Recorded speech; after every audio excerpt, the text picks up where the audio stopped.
An anthology of readings of Almighty God's words.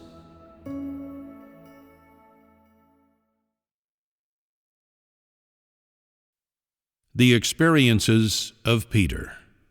His knowledge of chastisement and judgment.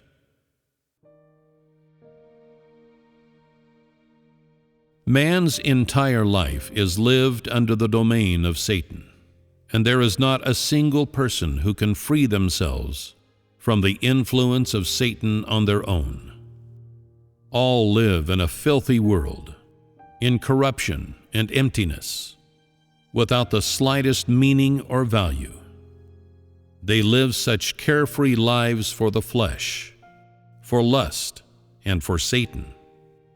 There is not the slightest value to their existence.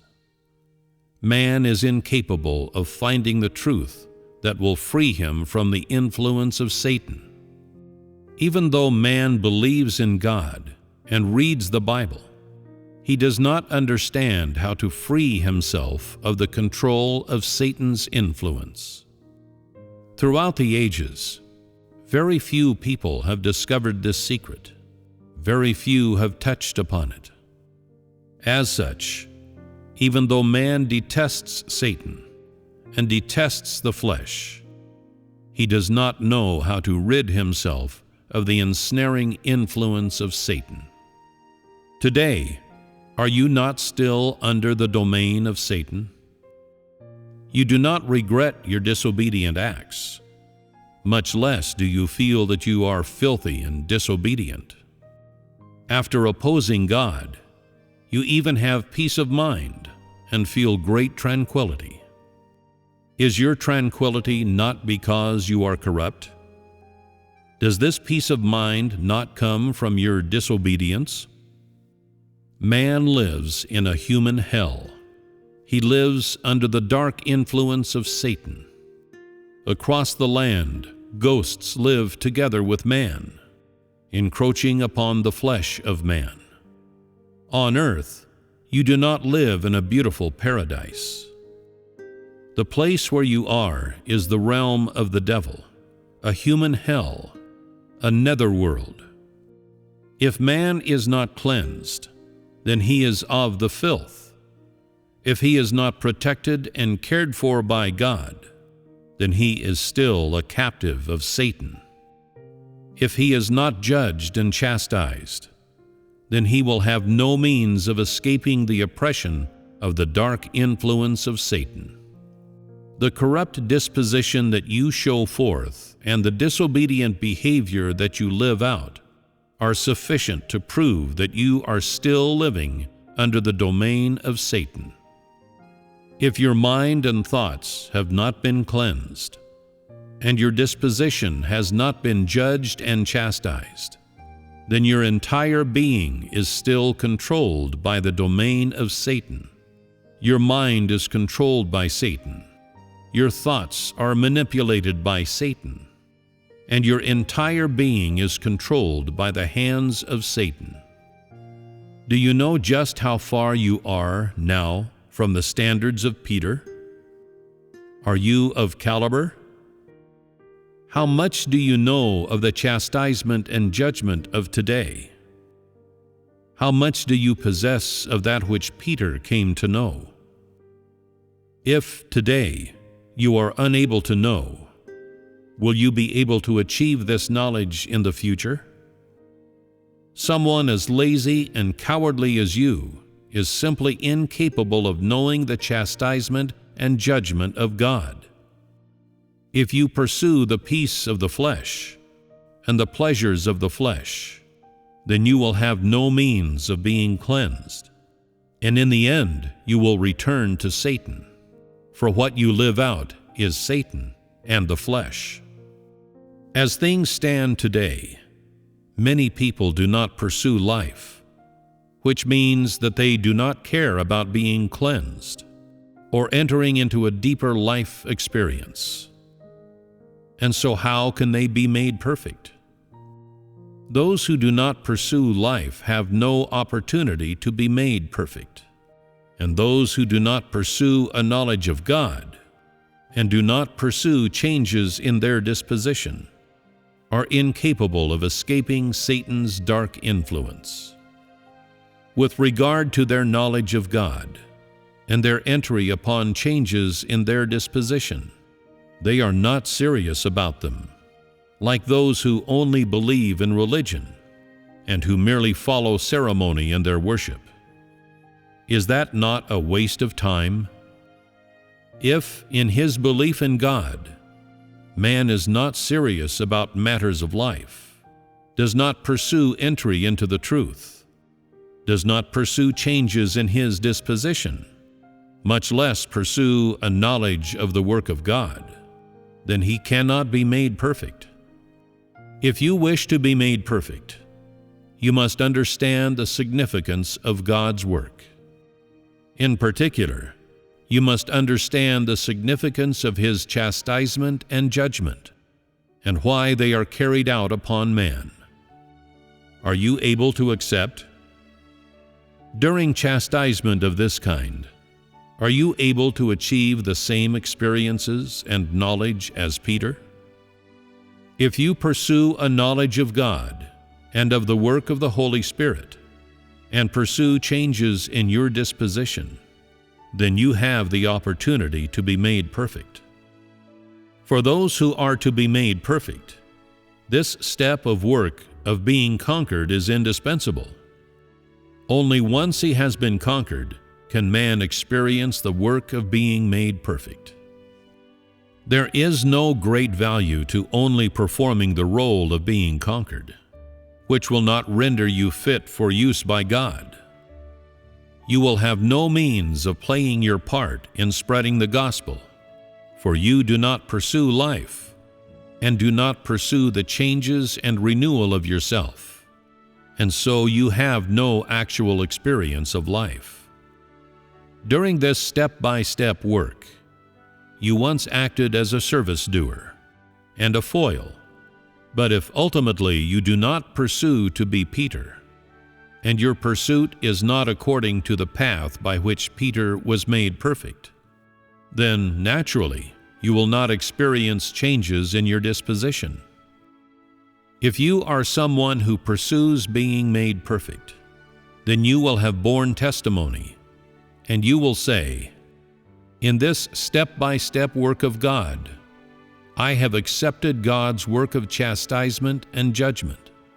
And though I have endured great suffering, I have come to know how God makes man perfect. I have gained the work done by God. I have had the knowledge of the righteousness of God, and his chastisement has saved me. His righteous disposition has come upon me, and brought me blessings and grace, and his judgment and chastisement has protected and purified me.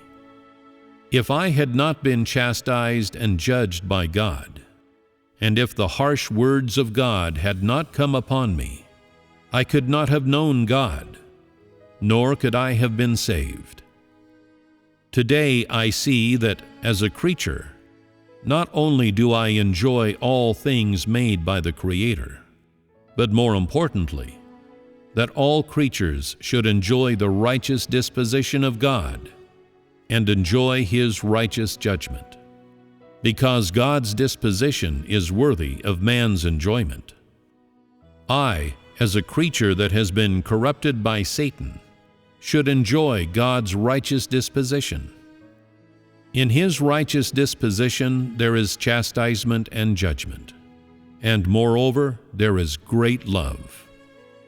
Although I am incapable of completely gaining God's love today, I have had the good fortune to see it, and in this I have been blessed. This is the path walked by those who experience being made perfect and the knowledge of which they speak. Such people are the same as Peter. They have the same experiences as Peter.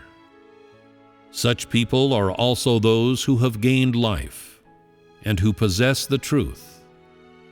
If man experiences until the very end, during God's judgment he will inevitably completely rid himself of the influence of Satan, and be gained by God.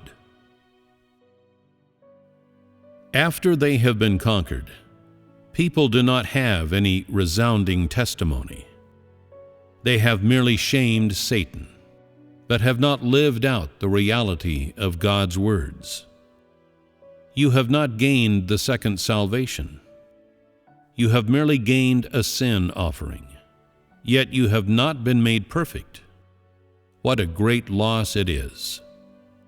You must understand what you should enter into, and what you should live out, and you must enter into them.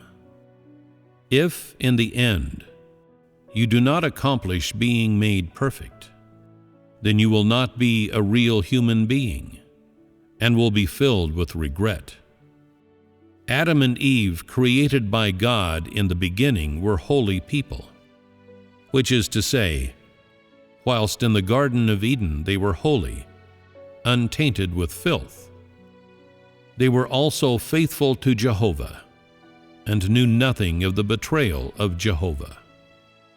This is because they were without the disturbance of the influence of Satan, were without Satan's poison, and were the purest of all mankind. They lived in the Garden of Eden, undefiled by any filth, unpossessed by the flesh, and in reverence of Jehovah. Later, when they were tempted by Satan, they had the poison of the serpent, and the desire to betray Jehovah, and they lived under the influence of Satan.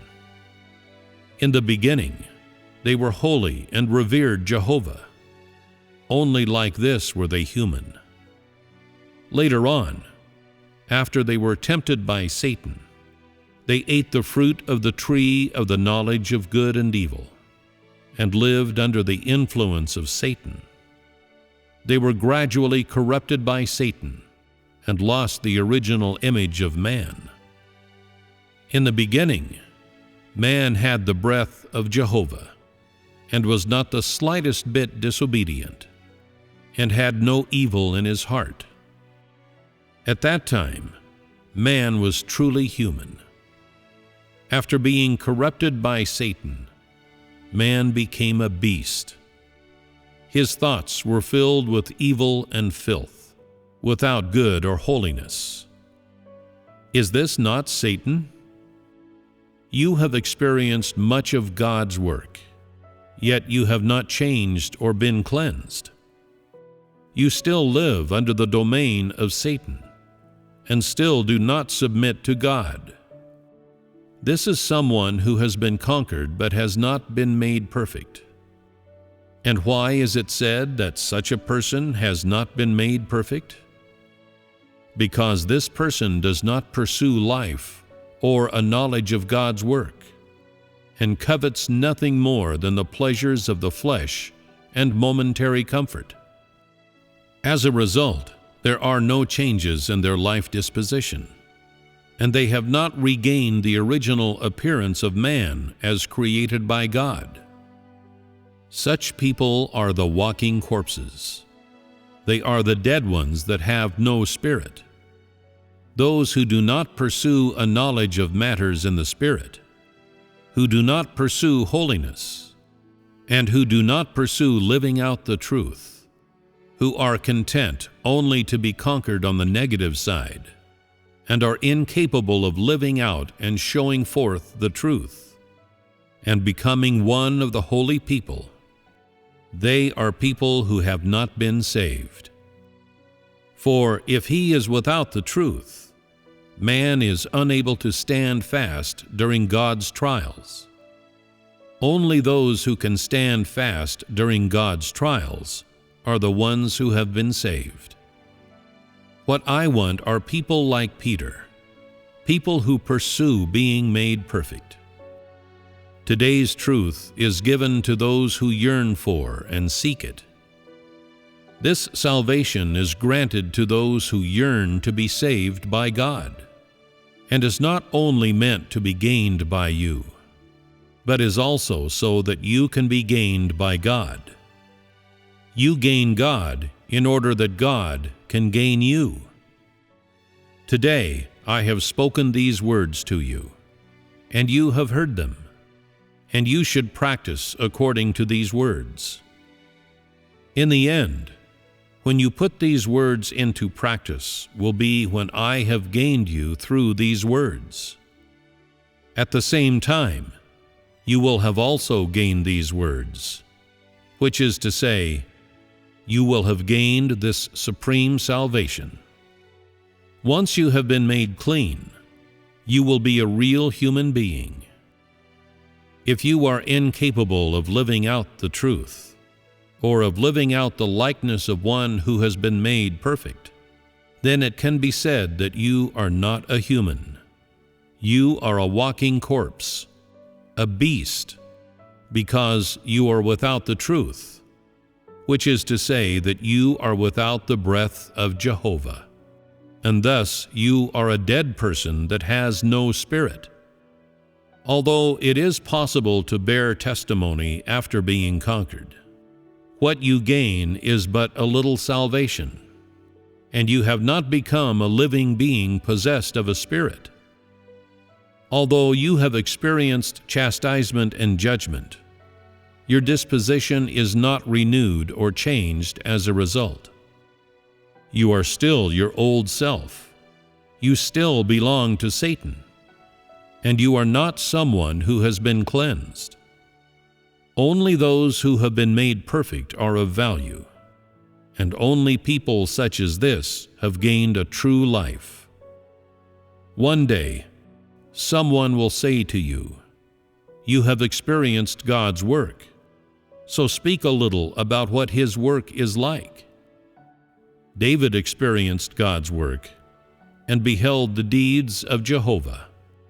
Moses too beheld the deeds of Jehovah, and the two of them were able to describe the deeds of Jehovah, and could speak of the wondrousness of Jehovah. You have beheld the work done by God incarnate. Can you talk of His wisdom? Can you talk of the wondrousness of His work?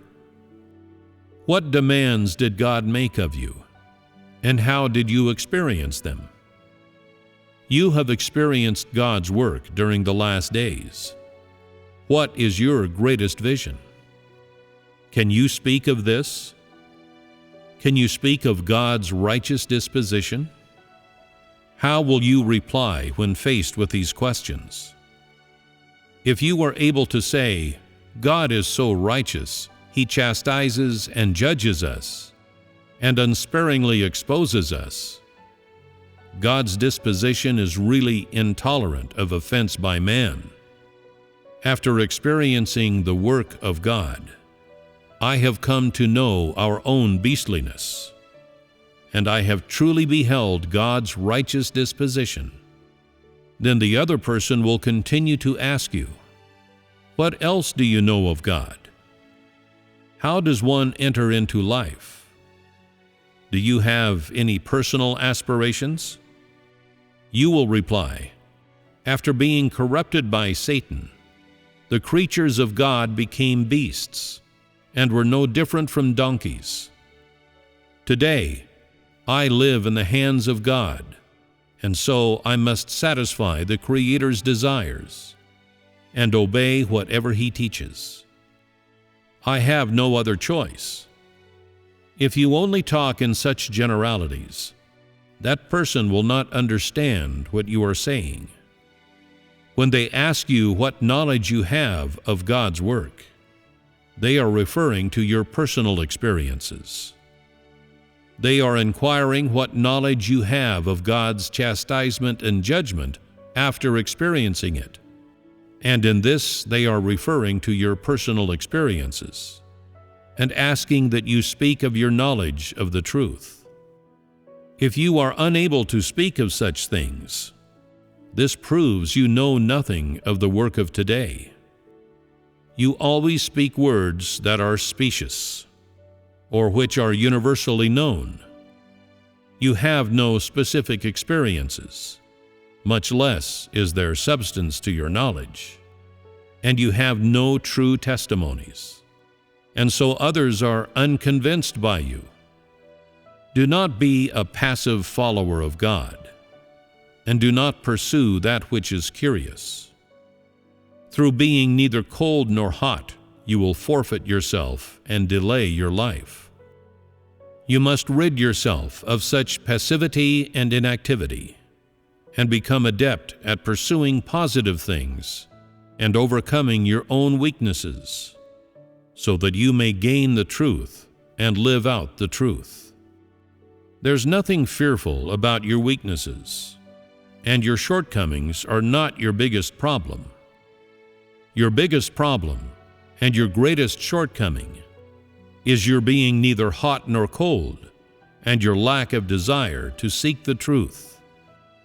The biggest problem with all of you is a cowardly mentality, whereby you are happy with things as they are, and await passively. This is your greatest obstacle, and the greatest enemy to your pursuit of the truth. If you obey only because the words that I speak are so profound, then you do not truly possess the knowledge, nor do you treasure the truth. Obedience such as yours does not count as testimony, and I do not approve such obedience. Someone may ask you, where exactly does your God come from? What is the substance of this God of yours?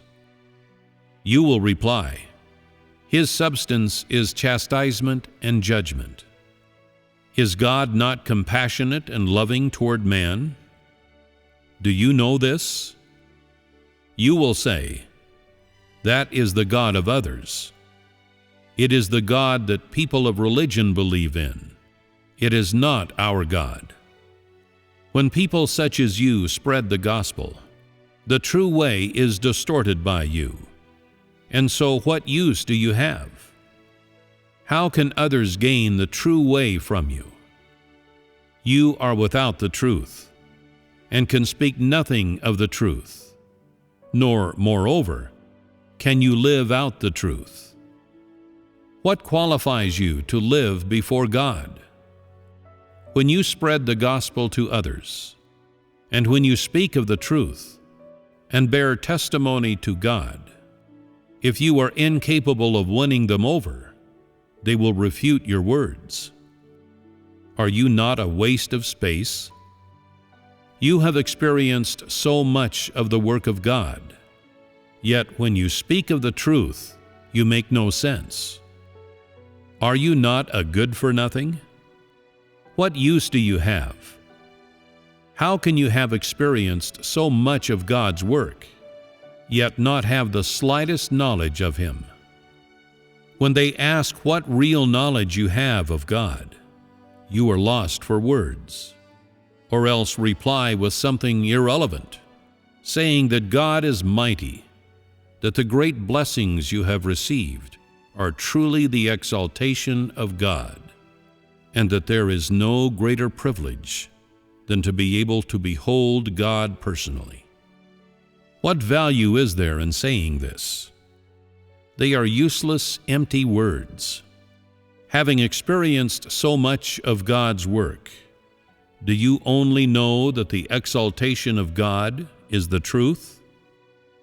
You must know God's work, and only then will you bear a true testimony to God. How can those who have not gained the truth bear testimony to God? If so much work and so many words have had no effect upon you, then when the time comes to spread the work of God, you will be unable to perform your duty and will be shamed and humiliated. At that time, you will feel that you owe God so much, that your knowledge of God is so superficial. If you do not pursue the knowledge of God today, while He is working, then later on it will be too late. In the end, you will have no knowledge to speak of. You will be left empty, with nothing. What then will you use to give an account to God? Do you have the gall to look upon God? You should work hard in your pursuit right now, so that in the end you will, like Peter, know just how beneficial God's chastisement and judgment is to man, and that without His chastisement and judgment, man cannot be saved, and can only sink ever deeper into this filthy land, ever deeper into the slurry. Men have been corrupted by Satan, have intrigued against each other, and ridden roughshod over each other, have lost their fear of God, and their disobedience is too great. Their conceptions are too many, and all belong to Satan. Without the chastisement and judgment of God, man's corrupt disposition could not be cleansed, and he could not be saved. What is expressed by God incarnate's work in the flesh is precisely that which is expressed by the Spirit, and the work He does is carried out according to that which is done by the Spirit. Today, if you have no knowledge of this work, then you are so foolish and have lost so much. If you have not gained God's salvation, then your belief is religious faith, and you are a Christian who is of religion. Because you hold to dead doctrine, you have lost the new work of the Holy Spirit.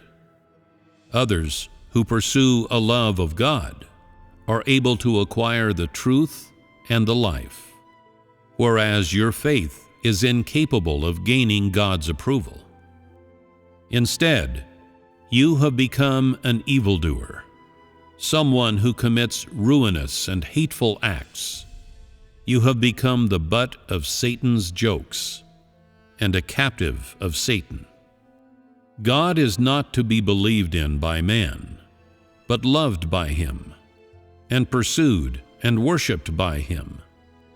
If you do not pursue today, then the day will come when you say, "If only I had followed God properly and satisfied Him properly.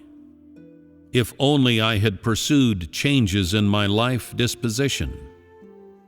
How I regret not being able to submit to God at the time, and not pursuing the knowledge of God's Word. God said so much back then. How could I not have pursued? I was so stupid." You will hate yourself to a certain point. Today, you do not believe the words I say, and you pay no attention to them. When the day comes for this work to spread, and you see the entirety of it, you will regret, and at that time you will be dumbfounded. There are blessings, yet you do not know to enjoy them, and there is the truth, yet you do not pursue it. Do you not bring contempt upon yourself? Today, although the next step of God's work has yet to begin, there is nothing exceptional about the demands that are made of you and what you are asked to live out.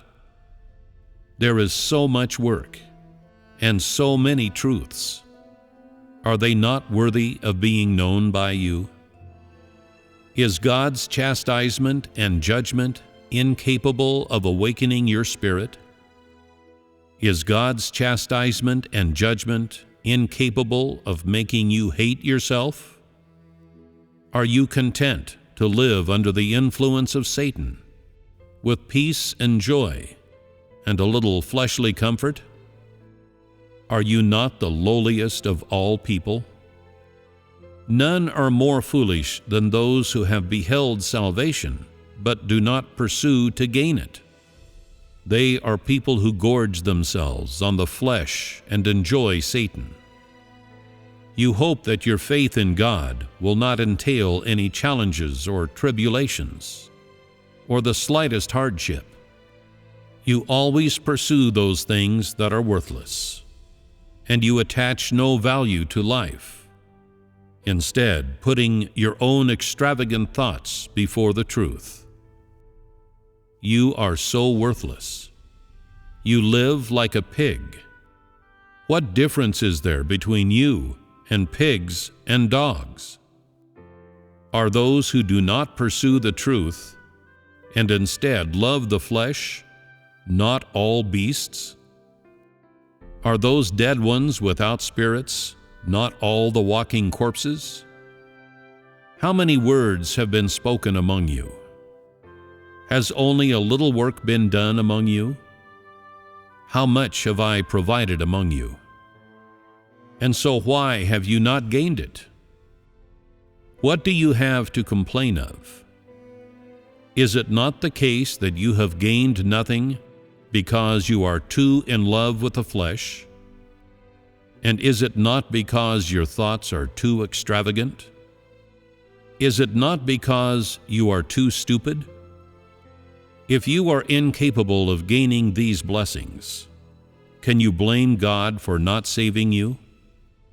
What you pursue is to be able to gain peace after believing in God, for your children to be free from illness, for your husband to have a good job, for your son to find a good wife, for your daughter to find a decent husband, for your oxen and horses to plow the land well, for a year of good weather for your crops. This is what you seek. Your pursuit is only to live in comfort, for no accidents to befall your family, for the winds to pass you by, for your face to be untouched by grit, for your family's crops to not be flooded, for you to be unaffected by disaster, to live in God's embrace, to live in a cozy nest. A coward such as you, who always pursues the flesh, do you have a heart? Do you have a spirit? Are you not a beast? I give you the true way without asking for anything in return, yet you do not pursue. Are you one of those who believe in God? I bestow the real human life upon you, yet you do not pursue. Aren't you no different from a pig or a dog? Pigs do not pursue the life of man. They do not pursue being cleansed, and they do not understand what life is. Each day, after eating their fill, they simply sleep. I have given you the true way, yet you have not gained it. You are empty-handed. Are you willing to continue in this life, the life of a pig? What is the significance of such people being alive? Your life is contemptible and ignoble. You live amid filth and licentiousness, and you do not pursue any goals. Is your life not the most ignoble of all? Do you have the gall to look upon God? If you continue to experience in this way, will you not acquire nothing? The true way has been given to you, but whether or not you can ultimately gain it depends on your own personal pursuit. People say that God is a righteous God, and that as long as man follows him to the very end, he will surely be impartial toward man, for he is most righteous. If man follows him to the very end, could he cast aside man? I am impartial toward all men, and judge all men with my righteous disposition. Yet there are suitable conditions to the requirements I make of man, and that which I require must be accomplished by all men, regardless of who they are. I care not how extensive or venerable are your qualifications. I care only whether you follow my way, and whether or not you love and thirst for the truth. If you lack the truth, and instead bring shame upon my name, and do not act according to my way, merely following without care or concern, then at that time I will strike you down and punish you for your evil. And what will you have to say then? Will you be able to say that God is not righteous? Today, if you have complied with the words I have spoken, then you are the kind of person whom I approve. You say you have always suffered whilst following God, that you have followed Him through thick and thin, and have shared with Him the good times and the bad. But you have not lived out the words spoken by God. You wish only to run about after God each day, and have never thought to live out a life of meaning. You say that, in any case, you believe God is righteous. You have suffered for Him, run around for Him, and devoted yourself for Him. And you have worked hard despite not receiving any recognition.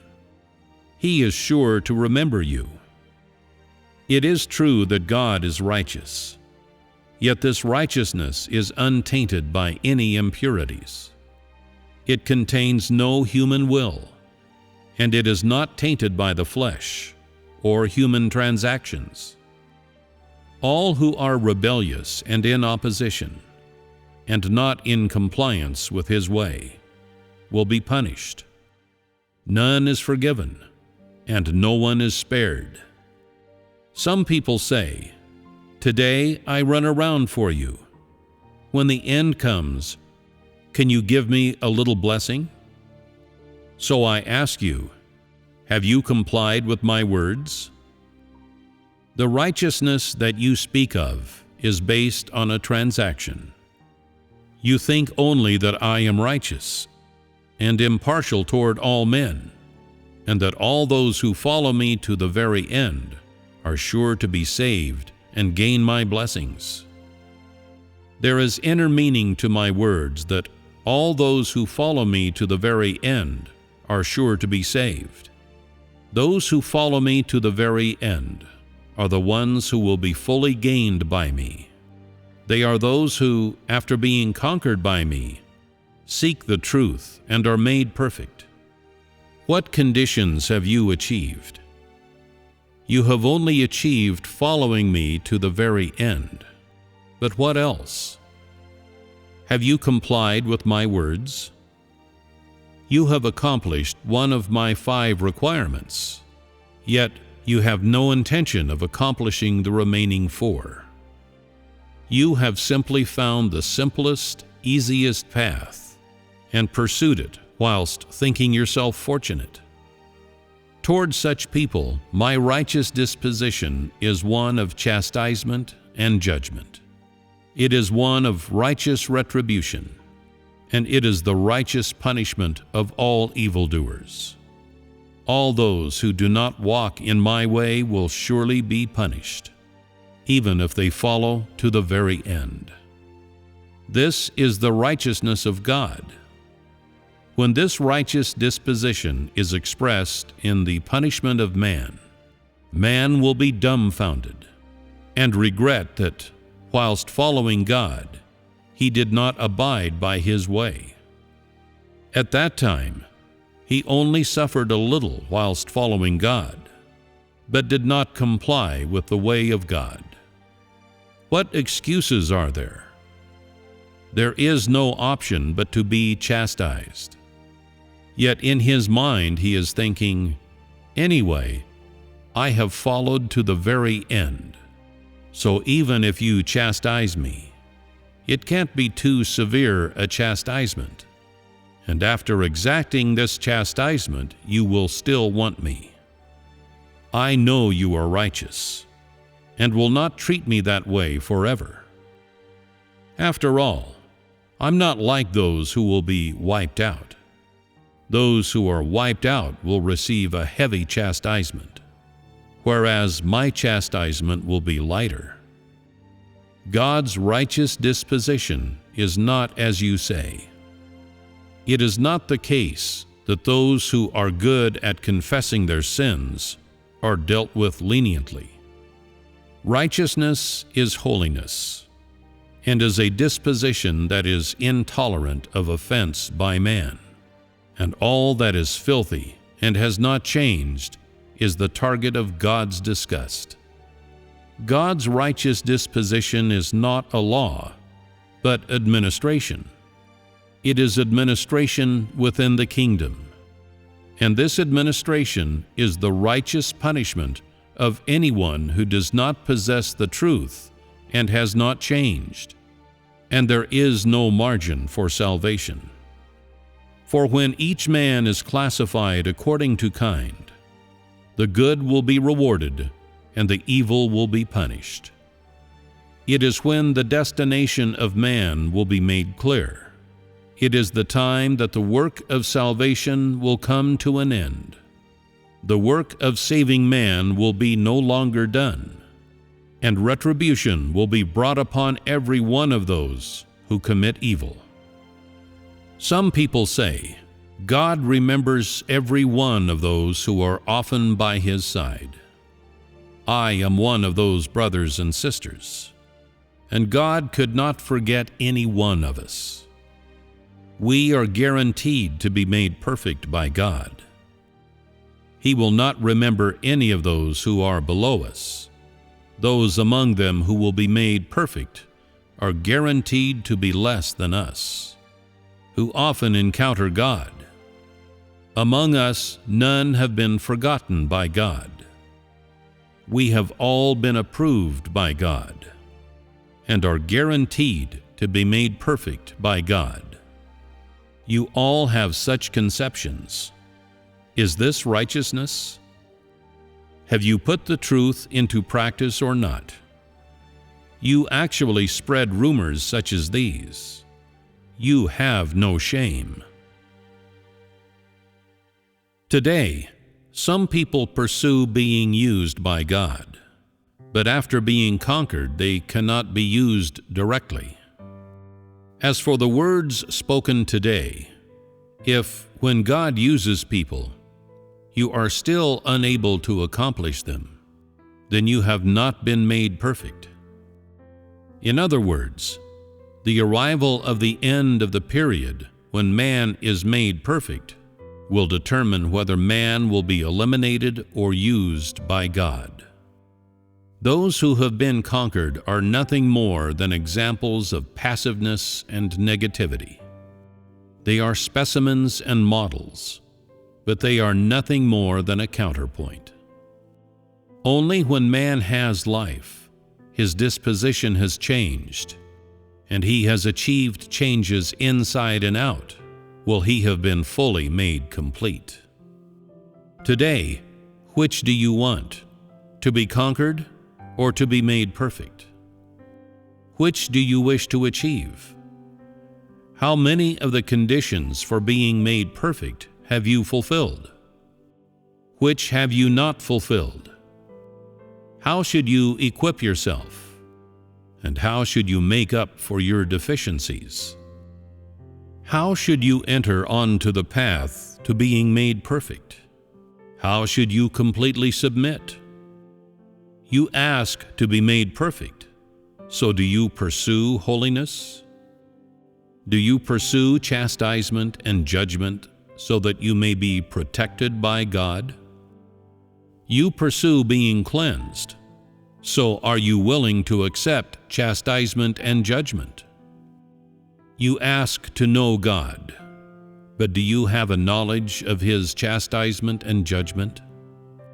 Today, most of the work I do on you is chastisement and judgment.